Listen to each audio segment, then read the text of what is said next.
Faleminderit. Do të tentoj që të ndalem dhe të zbërthej dy tema, të rëndësishme për vendin. Ata janë si janë organizuar zgjedhjet në të kaluarën dhe tema e dytë, egzodusi, respektivisht refugjatët. Për mua gati është një temë, në fillim dua që them se kam pyetje për qeverinë, po fatkeqësia është edhe sot në kabinetin e qeverisë Maqedonisë, në seancën plenare enkas për çdo muaj që organizohet pyetje deputetësh, nuk i shohim pjesëtarë përfaqësues e Bashkimit Demokratik për Integrim, prej të zavendës kryeministrat edhe ministrat. Asnjë me relevancë këtu nuk është. Edhe çdo herë kur shtojmë pyetje, i bim dilema qytetarët e nderuar se a i shtrojmë as i shtrojmë pyetje, se si ti shtrojmë këtyre pyetje kur ata nuk gjenden këtu, ndërsa kërkohet prej ne që ti shtrohet pyetje vetëm kryeministrit, që nuk kanë rresht pyetjet e tona për kryeministrin, edhe sot do të ketë pyetjet për kryeministrin, por fatkeqësia është se shqiptarët votojnë për subjektet politike shqiptare. U ndala këtu të zgjedhjet për atë vetëm arsye me i tregu opinionet se pikrisht ky legitimitet i falsifikuar e ka sjellur situatën këtu që sot ato mos jenë prezent në mbledhjen e sotme. Për çfarë se sot edhe fëmijët e djepit e kanë të qartë dhe ndjejnë neveri ta përmendin fjalën BDI për shumë të bëmë atyre. Kurse këndej ditëve të fundit kemi ndëgjuar shumë deklarata të zyrtarëve prej te Ali Ahmeti, deputet ministra, me fjali dëshirore, prej asaj fjalis tipit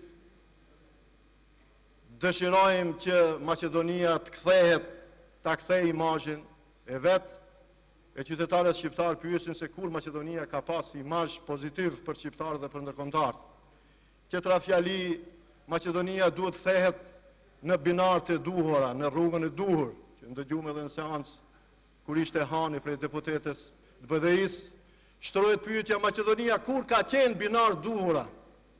Atëherë kur i kishte vjedhur 5 milion euro prej Telekomit që si ngjarje kanë hetuar edhe institucionet e Shteteve të Bashkuara të Amerikës, atë dëshirojnë të kthehet në atë rrugë që ata të vjedhin prap dhe qytetarët mos ta marrin vesh se çfarë bën, si vjedhin, si e plaçkisin njerëzën e popullit.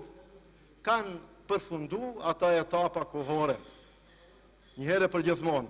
Tani më e kanë të qartë biçimin e qeverisë BDI-s të gjithë shqiptarët këtu e kudo qofshin. Tjetra pyetje shumë herë prej tyre prap thuhet të kthehet besimit të institucionet. Të cilët institucionet? Të Ministria e Drejtësisë, të pushtetit gjithësor, që shumë mandate kanë pas Ministrin e Drejtësisë, fushata dhe në programe qeverise janë zotuar se do ta depolitizojnë, do ta departizojnë pushtetin gjithësor. A e dim botnisht se prej këtij pushtetit gjithësor kanë dalë shumë proceset montuara politike, rasti Sopotit, vëllezërve Klenja, plot grupe tjera të denuara shqiptarësh me vrasjet montuara, rasti fundit i Monstrës, ndërsa i shohim zyrtarët e BDI-s duke kërkuar ndihmë para ndërkombëtarëve të vinë të hetojnë ata se nuk ka kapacitete Maqedonia për ta sjellë realitetin dhe për të bërë vendime dhe gjykime duhura.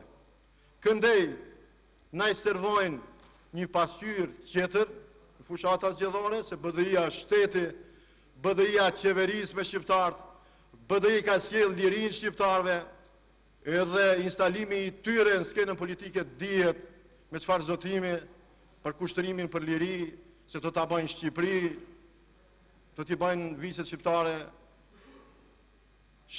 do t'i lidhin me shtetin shqiptar, gënjeshtra, pallavra, dhe sot Shqipërinë e Ali Ahmetit e shohmi se si sjellet me qytetarët e vet dhe me elektoratin që ai thirrët se i ka 153.000 vota, e këto 153.000 vota, edhe këtë legitimitet Partia Demokratike Shqiptare ja ka kontestuar në çdo moment, në çdo kohë, sot ja kontestojnë të gjithë qytetarët. Të gjithë qytetarët, të gjitha organizimet e shoqërisë civile. Nuk ka met segment i shoqërisë shqiptare i cili sot e beson legitimitetin, sepse ai legitimitet është prodhuar prej një falsifikimi të rëndë proceseve zgjedhore. E nuk do mend se proceset zgjedhore të inkriminume, të shantazhume, me vota klienteliste, me vota të vjedhura, me proces verbale të vjedhura, prodhojnë edhe egzoduse. Ne i shohim për ditë situata të merre dhe situata dramatike prej Arabisë, Afrikës mesme dhe Afganistanit. E fatkeqësia është se Sirinë dhe shtetet arabe i kemi këtu. Çfarë duhet me ndodhë më shumë se themi se Siria këtu? Me 9 majin Kumanov që u bën qytet luftë, vrasje politike që ban Alia, sa është Siri këtu, që nuk i sjell siguri qytetarëve shqiptar. Nuk i sheh prej vitit 2001 e këndej sa qytetar shqiptar kanë ikur prej këtu. Janë informata zyrtare edhe Eurostatit edhe OKB-s, janë prej 250.000 të 300.000 shqiptar që kanë ikur prej shteteve korruptive, institucioneve jo demokratike, institucioneve totalitare. A ka bën 1 metër, jo 1 kilometër autostradë në viset e shqiptarëve? A ka një zonë të lirë ekonomike? Këndej i ke 10. E kina ndëgjuar kryeministrin se priten mbi 3.000 punësime tani. Ku bën ato punësime? Kush i punson ata? Çfarë përkatësie etnike janë? Ku janë ministrat shqiptar, deputetët shqiptar, partia që i shtirët që ka legitimitet? E ky është ai legitimiteti i falsifikuar, se po t'ishte legitimitet i vërtet, asnjë shqiptar nuk do t'ikte jashtë, do të hiqej mënyra e qeverisjes anti-shqiptare këtu, do të sjellte mirëqenie, zhvillim ekonomik të barabartë me vendet e tjera ku jetojnë Maqedonët. Po kjo qeverisje, ky ekip, ky subjekt politik, është nën tutelë subjekteve politike maqedone, nuk diskutohet, është interes i veçantë i Nikola Gruevskit dhe subjekteve tjera politike maqedone, dhe natyrisht ai VMRO dhe Socialdemokrat jetësisht janë të interesuar që ta mbrojnë këtë subjekt politik. Pyetja është shumë e thjeshtë. Ne disa herë, 10 herë, prej seancave, pyetje deputetësh kena shtruar pyetje se kur e ka ndërmend pushteti gjyqësor, qeveria, kryeministri Nikola Gruevski të japë urdhër ministrit punëve të brendshme, që vendimet që ka sjellë Komisioni Shtetëror Zgjedhor, ja ku ke vendimin e Komisionit Shtetëror Zgjedhor, që i ka zënë me falsifikim vitin 2013, kur themi ne se ka vjedhje, falsifikim të votave, ja dokumenti, 2.000 vota të vjedhura me proces verbal, vendimi Komisionit Shtetëror Zgjedhor, vendim i gjykatës administrative, plus e ke vendimin për shkarkim të Komisionit Komunal. Për çfarë ngritet? Për çfarë ju e mbështetni këtë? Këtë kryeministër ju i keni dhënë legitimitet.